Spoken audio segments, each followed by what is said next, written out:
오늘 우리가 로마서 8장 1절로부터 11절까지 말씀을 지난 시간에 봤는데 이어서 로마서 8장 12절부터 보게 됩니다. 로마서 7장 하반절에서 우리 인생의 현 주소가 곤고한 사람이고 상황의 문에 처해 있고 그 누구도 사람 중에는 여기서 건져낼 존재가 없었다 하는 것이 우리 인간의 실존인 상태였다라고 하는 것을 7장 후반절을 통해서 확인할 수 있었습니다. 그런데 우리에게 기가 막힌 낭보가 왔는데 예수 그리스도 안에 있으면 생명의 성령의 법이 죄와 사망의 법에서 우리를 해방시켜서 그 곤고한 자리, 사망의 자리, 절체절명의 자리에서 다시 한번 일어날 수 있게 되었다 라고 하는 얘기를 8장 1절로부터 11절을 통해서 확인할 수 있었습니다. 연장선상에서 12절부터 우리가 그러면 어떤 존재냐, 어떻게 살아야 할 것이냐에 대한 우리의 다짐의 시간을 여기서 소개하고 있습니다. 첫 번째, 그런 고로 우리에게는 어떤 입장이 되냐면 빚진 자가 되었다. 우리가 형제들아 우리가 빚진 자가 되었는데 빚진 자로서 육신에게 져서 육신대로 살 것이 아니다 라고 얘기를 먼저 시작합니다. 다시 말해서 우리가 이렇게 사망의 자리에서 벗어난 것은 우리의 능력으로 된 것이 아니고 예수 그리스도의 보혈의 공로로 된 것이다. 그것이 곧 다른 말로 바꿔 말하면 어떻다? 빚진 것이다 라고 하는 겁니다. 그래서 우리가 빚진 자인데 빚진 자는 내 마음대로 살아야 돼요. 나에게 내가 신대를 친 사람, 친 대상의 뜻대로 살아야 돼요. 당연히 후자로 살아요. 내가 내 마음대로 살면 빚진 자의 자세가 아니죠. 빚을 졌으면 좀 나에게 그 혜택을 준 사람에게 뭔가 좀 고마운 마음을 갖고 또 그 은혜를 깨닫고 그 은혜를 좀 보답하고자 하는 그런 마음 갖고 살아야지. 빚을 졌는데 그냥 내 마음대로 살면 좀 뻔뻔하지 않습니까? 그래서 예수님의 사랑을 덧입었다고 한다면, 예수님께 빚을 진 것이 믿음으로 믿어진다고 한다면 좀 뭔가 예수님과 연관된 삶을 살아야 되지 않을까, 예수님께서 기대하시는, 원하시는 삶을 살아야 되지 않을까 하는 생각이 듭니다. 그것이 육신대로 사는 것이 안 된다는 것을 여기서 말합니다. 왜냐하면 만일 빚을 졌음에도 불구하고 육신대로 살면 어떻게 된다고요? 반드시 죽을 것이다. 그런데 영으로서 몸의 행실을 죽이면 살게 될 것이다. 왜냐하면 하나님의 영으로 인도함을 받는 사람이 무엇이기 때문에? 하나님의 아들이 되기 때문에. 우리가 생명의 성령의 법을 받는 순간 우리는 어떤 존재로 바뀌어지냐면 하나님의 양자가 됩니다. 하나님의 아들이 되고 하늘에 하나님의 딸들이 되게 됩니다. 그래서 아들답게 딸답게 뭔가 다른 삶을 살아야 한다는 겁니다. 하나님의 아들답게 딸답게 다른 삶을 사는 사람은 어떤 사람일까? 그걸 이어서 설명해요. 우리는 사실은 하나님의 아들이 하나님의 딸이 되기 전에는 어떤 존재였냐면 우리 안에 영들이 많이 있습니다. 세상에 영이 많은데 하나는 우리가 믿는 성령이 있고 하나는 그 나머지 모든 영들은 다 악한 영들입니다. 그 악한 영들은 어떤 존재들이냐면 우리를 파멸로 이끌어가는 존재들입니다. 한마디로 여기 본문들을 얘기한다면 무서워할 수밖에 없는 그런 아주 끔찍한 대상들이 악한 영들이다 이렇게 말할 수 있습니다. 근데 그것이 뭐냐? 우리의 주인 노릇을 하고 있었다. 그래서 악한 영들은 우리를 지배하고 우리의 주인이 되어서 우리를 어디로 이끌고 가느냐? 사망으로, 멸망으로 우리를 이끌고 간다 하는 겁니다. 그래서 내가 생명의 성령의 법을 따르게 되었다라고 하는 말은 무슨 말이냐면 내가 예수 안에서 생명의 성령의 법을 따랐다 그 말은 내 주인이 바뀌었다는 겁니다. 나를 무섭게 하는, 나를 파멸로, 멸망의 길로 인도하는 그 종이 내게서 떠나고 나를 생명의 길로 인도하는 새로운 나의 통치자가 생겼다라고 하는 겁니다. 그래서 어떤 신앙을 갖는다라고 한다는 것은 내 인생의 주인을 바꾼다는 거예요. 내가 갖고 있는 내 가치관을 바꾼다는 겁니다. 내가 갖고 있는 내 생각을 바꾼다는 거예요. 오늘날 많은 사람들이 내 아집, 내 주장, 내 철학, 내 어떤 신념을 갖고 살아가는 사람들이 너무나 많이 있습니다. 안 됩니다. 예수 안에서 그 모든 것들은 바울의 말을 빌리자면 배설물로 여겨야 됩니다. 분또만도 못하게 여겨야 됩니다. 다 버려야 됩니다.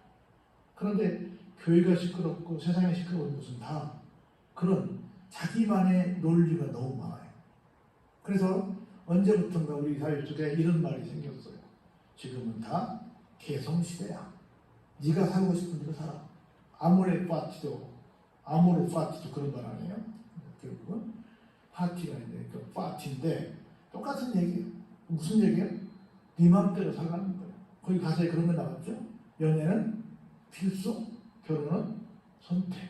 그래서 막 완전히 지 마음대로 살라는 거예요. 지 마음대로. 그래서 그런 부분들이 전부 다 뭐예요? 무서워하는 이 종의 영을 받고 살았던 것이었다. 그래서 이제는 어때요? 예수 그리스도 안에서 생명의 성령의 복을 받았으므로 무슨 영을 받았어요? 양자의 영을 받게 되었어요. 그럼 어떤 결과가 주어졌습니까? 이제는 하나님을 향해서 뭐라고 말해요? 아빠라고 부르죠. 아빠, 아버지라고 부른다는 거죠. 그러면서 보세요. 성령이 친히 직접이에요. 우리의 영과 더불어 우리가 무엇인 것을? 하나님의 자녀인 것을 증언하십니다.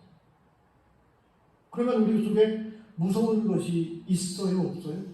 없지요. 그런데 악한 영은 자꾸 와서 나한테 말합니다. 당신 같은 사람이 무슨 하나님의 자녀야? 당신이 염치가 있지. 당신 한 소행이 있지. 어떻게 하나님의 자녀야? 하고 자꾸 이 사실을 무너뜨립니다.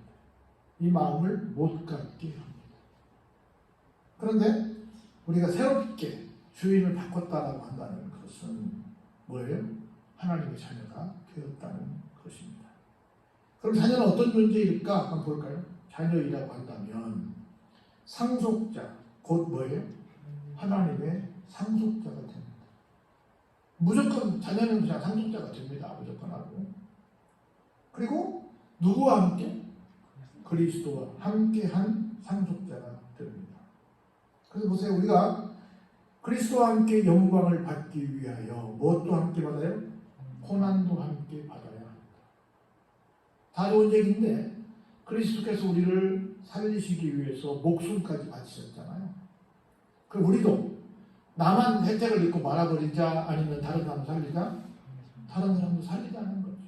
그래서 내가 받아서 큰 감사를 느낀다고 한다면 나처럼 이런 감사를 느끼는 다른 사람도 생기도록 노력을 해보자.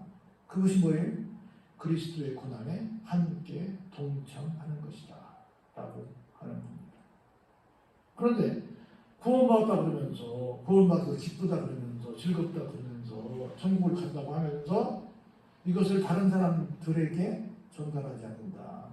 다른 사람들이 그런 사람이 되도록 내가 노력하지 않는다 라고 하는 것은 크게 잘못됐다는 거죠. 그럼 볼까요? 우리가 그리스도와 함께 고난을 받는 것은 실제 쉽지 않습니다. 그래서 18절에 이렇게 시작을 하지요. 생각하건대 현재 그리스도와 함께 고난을 받는 그 고난은 굉장히 힘이 들어요. 그런데 장차 우리에게 나타날 무엇과 영광과 비교할 수 없다는 거예요. 우리가 고난을 받는 것이 정말 힘듭니다. 때로는 죽임을 당하기도 합니다. 그런데 나중에 우리가 영광을 받게 돼요. 영광을 받게 된다는 건 뭐예요? 우리가 죽지만 죽는 자체, 순교를 당하지만 순교 당한 자체가 실패요, 성공이요? 성공이요. 영광은 성공의 또 다른 말이에요. 승리의 또 다른 말입니다. 그때 우리가 승리의 쾌감을 느끼는 것은 지금 받는 고난과는 비교할 수 없다. 더 좋다는 것을 앞서는 거예요? 비교할 수 없이 좋다는 거죠. 훨씬 좋다는 거죠. 그러면 피조물이 고대하는 바가 뭘까? 하나님의 아들들이 나타나는 것이니 피조물이 허무한데 굴복하는 것은 자기 뜻이 아니요 오직 굴복하게 하시는 이로 말미암음이로다. 이렇게 말을 해요. 피조물이 제 구실을 못하게 된 것은 본의가 아니라 하나님께서 그렇게 만드신 것이라고 하는 거예요. 하나님은 그렇게 만들었어요. 그러니까 이런 걸 보면 저는 또 신학적으로 한마디 하나 줬는데 진짜 하나님께서 우리를 예정하신 것이 맞다는 거예요. 그래서 하나님을 아버지라고 아빠 아버지라고 부르는 양자의 영을 받은 사람들이 있고요. 어떤 사람들은 그래서 끝까지 정말 손에 쥐어줘도 깨닫지 못하고 그냥 어디에다 굴복해요? 허무한 데 굴복하고 와버려요. 그래서 나는 살면서 내가 목사이기 때문에 그렇게 말씀을 드릴 수 있겠지만 하나님을 안 믿는 게 이 세상에서 제일 큰 기적이야. 세상 돌아가는 걸 보면서 신의 존재를 느끼지 못한다는 게 이 세상에서 가장 큰 기적이에요. 그럴 수 없어요.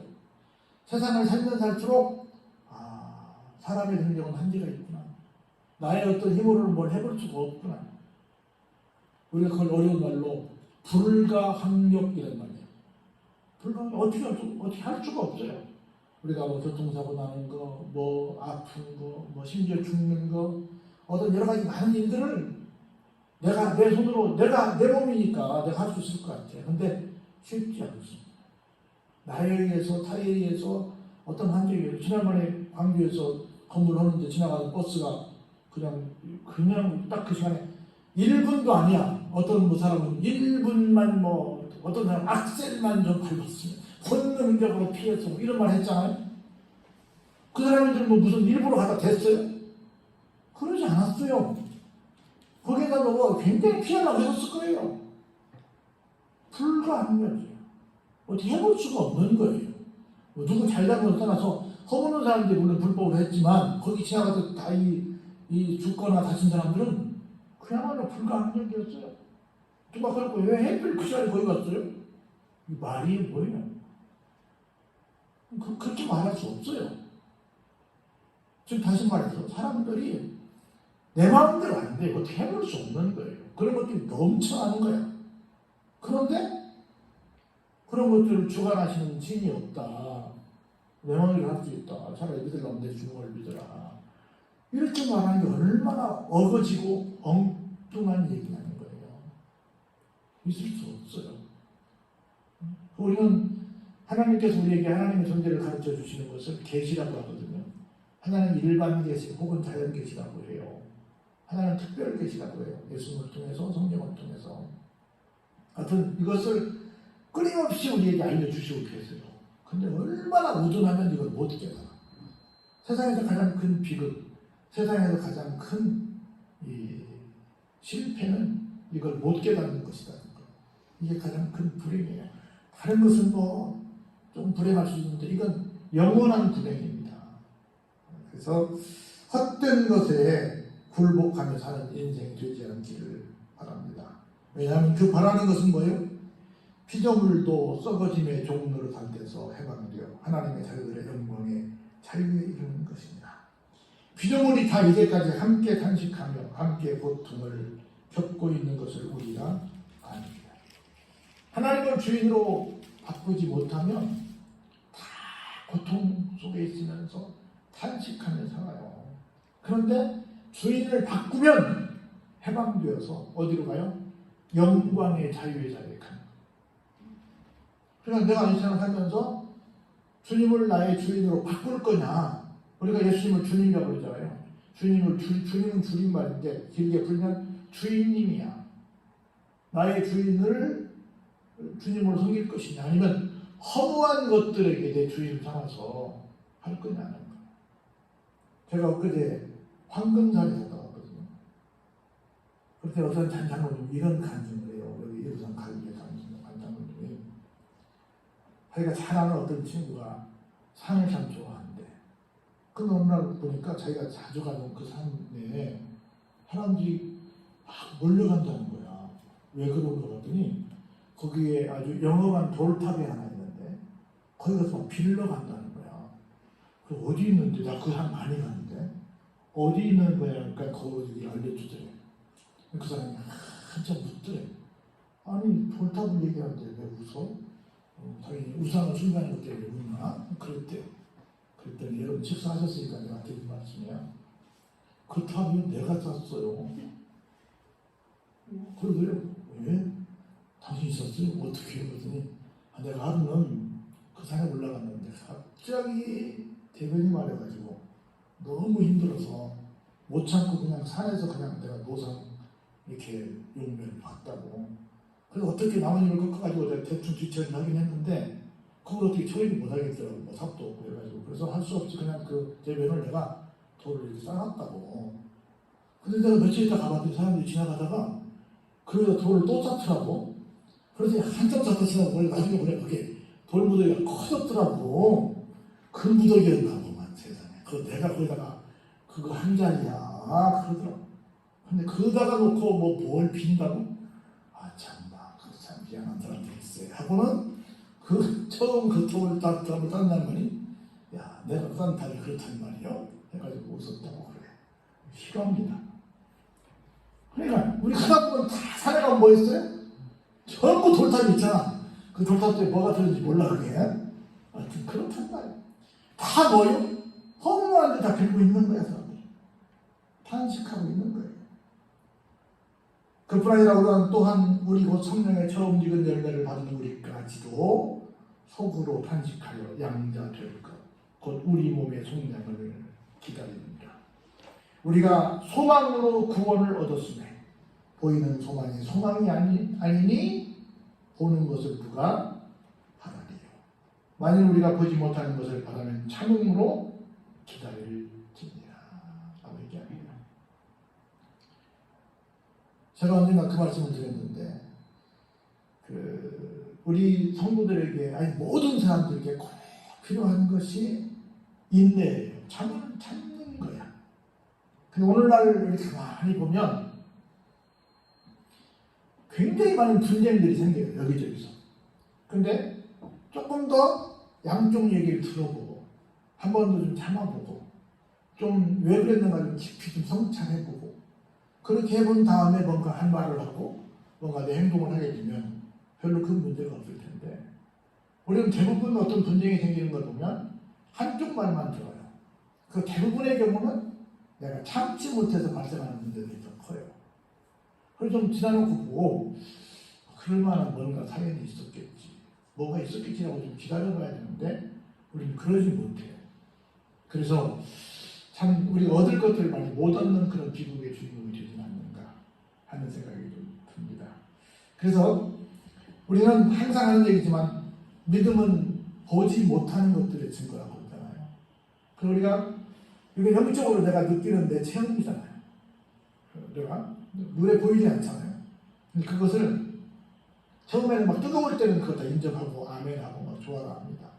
근데 시간이 갈수록 이게 점점 식어지는 거예요. 우리가 계시록을 나중에 보겠지만 마지막 라오디게아가 어떤 얘기를 들어요?